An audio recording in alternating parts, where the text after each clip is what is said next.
అప్పుడు మాయ అడవిలో ఒక గుర్రం, ఏనుగు, నక్క ఉండేవి. అవి ఎంతో మంచి స్నేహితులు.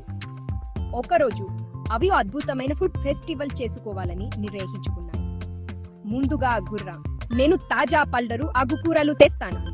అప్పుడు ఏనుగు, నేను రుచికరమైన వంటలు, కాస్క్రీను, జ్యూసులు చేస్తాను అని పప్పుకుంది. నక్క, నేను అలంకరణలు చూసుకుంటాను అని చెప్పింది. కానీ తర్వాత ఏనుగు, ఎందుకు వేరుమేరుగా చేసుకుంటాం, కలిసి ముగ్గురం చేసుకుంటే పని సులువుగా, సరదాగా అయిపోతాయి కదా అంది.